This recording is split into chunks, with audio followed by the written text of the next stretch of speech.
দিন পেরিয়ে মাস, মাস পেরিয়ে বছর, এই সময়ের বিবর্তনে আমাদের কত শত পরিবর্তন। দর্শক, চলছে পরিবর্তন, চলবে পরিবর্তন। এই পরিবর্তনকে সাথে নিয়েই আমাদের নিয়মিত আয়োজন পরিবর্তনে স্বাগত জানাচ্ছি আমি ফাহাদিয়া মিত্র। দর্শক, আমাদের আজকের পরিবর্তনের বিষয়বস্তু হচ্ছে সফলতার পথে পরিবর্তনের গুরুত্ব। এই গুরুত্বপূর্ণ বিষয়টি নিয়ে আলোচনার জন্য স্টুডিওতে সরাসরি যুক্ত আছেন মাস্টার মিডিয়ার শিক্ষার্থী মোহাম্মদ নাইমুল হক নিয়াদ। ভাইয়া, কেমন আছেন? জি, আলহামদুলিল্লাহ অনেক ভালো আছি। আপনি কেমন আছেন? আলহামদুলিল্লাহ, আমি খুবই ভালো আছি। আজকে আমাদের স্টুডিওতে এসে আপনার কেমন লাগছে? আলহামদুলিল্লাহ, খুবই ভালো লাগতেছে। ভাই, আপনি ইতোমধ্যে জেনেছেন যে আমাদের আজকে কথা বলার যে বিষয়বস্তু সেটা হচ্ছে সফলতার পথে পরিবর্তনের গুরুত্ব। তো আমরা মানুষজন কেন নিজেকে পরিবর্তন করব বলে আপনি মনে করেন? আসলে প্রত্যেকটা মানুষের জীবনে পরিবর্তনটা অত্যন্ত গুরুত্বপূর্ণ বলে আমি মনে করি। কেননা মানুষের বর্তমান যে অবস্থা, এটা থেকে সামনের দিকে এগোতে গেলে অবশ্যই তার জন্য পরিবর্তনটা অত্যন্ত গুরুত্বপূর্ণ। সফলতার পথে পরিবর্তন হতে হবে।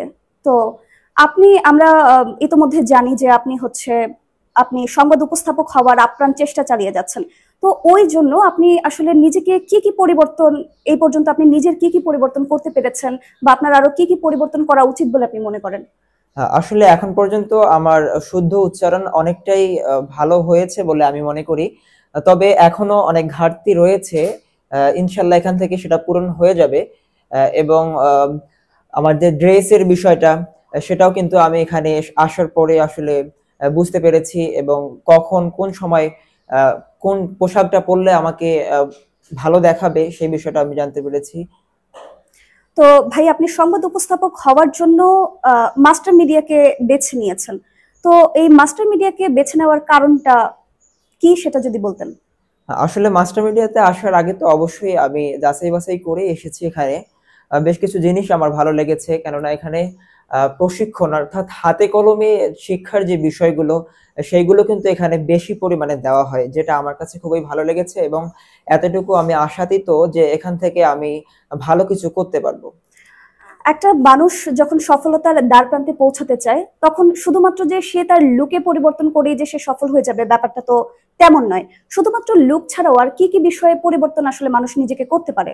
লুক ছাড়া বলতে গেলে তার ব্যক্তিত্বকে পরিবর্তন করতে হবে, এবং তার মাঝে ভালো বিষয়গুলো রাখতে হবে। আসলে পোশাক আশাকের বিষয়গুলো রাখতে হবে। এই জিনিসগুলো তো তার দরকার আর কি। আজকে এখন এই মুহূর্তে আমরা দেখতে পাচ্ছি যে কি পরিমাণে সংকট দেশে চলছে।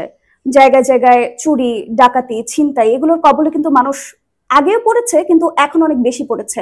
মানুষের মধ্যে কোন জিনিসগুলোর পরিবর্তন থাকলে আজকে এই জিনিসগুলো হতো না, তাই বলে আপনি মনে করেন? আসলে কিছুদিন আগেই কিন্তু সরকারের পরিবর্তন হয়েছে আর কি, পতন হয়েছে। এর ফলে কিন্তু অন্তর্বর্তীকালীন সরকার দেশের দায়িত্ব গ্রহণ করেছে বা দেশকে নিয়ন্ত্রণ করতেছে। তো এজন্যই আসলে দেশ কিন্তু একটা উচ্ছৃঙ্খল পর্যায়ে রয়েছে, যার কারণে হচ্ছে আপনার সেনাবাহিনী, নৌবাহিনী, বিমান বাহিনী এবং আইন শৃঙ্খলা বাহিনী যারা রয়েছে, সবগুলোই কিন্তু অনেকটা এলোমেলো অবস্থায় আছে। তো আমার মনে হয় যে বেশি পরিমাণে আইন শৃঙ্খলা বাহিনী মোতায়েন করা, বিশেষ করে যে জায়গাগুলোতে চুরি, ছিনতাই এবং রাহাজানি বেশি পরিমাণে হচ্ছে, সেই জায়গাগুলোতে সব থেকে বেশি পরিমাণে আসলে আইন শৃঙ্খলা বাহিনী নিয়ন্ত্রণ করা, মোতায়েন করাটা উচিত বলে আমি মনে করি। আচ্ছা, আইন শৃঙ্খলা রক্ষাকারী বাহিনী নিয়োজিত হবে বা হয়েছে, অথবা ভবিষ্যতে আরো হবে, কিন্তু এদের ভেতরকার যেই পরিবর্তনগুলো দরকার, মানে যেই জিনিসগুলো তাদের ভিতরকার বিশৃঙ্খলা, তাদের ভিতরকার কোন জিনিসগুলো আসলে পরিবর্তন করতে পারলে এই জিনিসগুলো থেকে আমরা মুক্তি পেতে পারি? আসলে মন মানসিকতাটা খুবই জরুরি প্রত্যেকটা মানুষের। কারণ আমাদের দেশের কিন্তু মানুষের মন মানসিকতার অনেক ঘাটতি রয়েছে।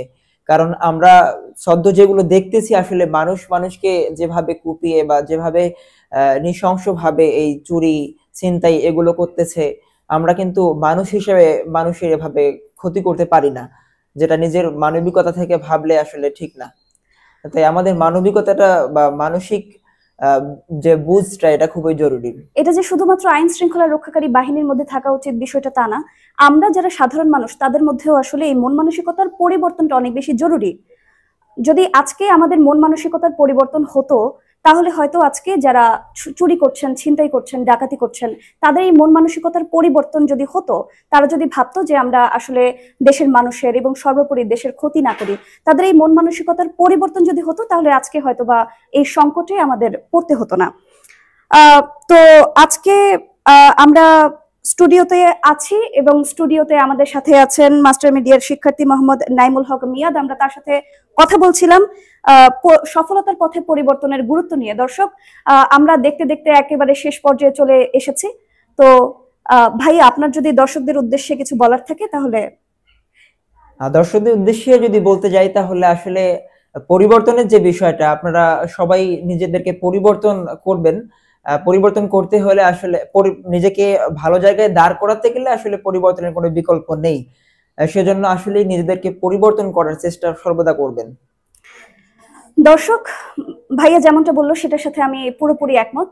মানুষ আসলে জন্ম থেকে সবকিছু পরিবর্তন করে আসে না। মানুষ জন্মগ্রহণ করে, বিবর্তিত পরিস্থিতির সাথে মানুষ নিজেকে খাপ খাইয়ে নিতে হয়। তো খাপ খাওয়ানোর জন্য আমাদের আসলে নিজেদের মধ্যে অনেক কিছু পরিবর্তন করতে হয়। সেই পরিবর্তন চলছে এবং পরিবর্তন চলবে, এবং এই পরিবর্তনই হবে আমাদের সফলতার মূল চাবিকাঠি। এই আশা ব্যক্ত করে আজকে এখানেই শেষ করছে। আল্লাহ হাফেজ।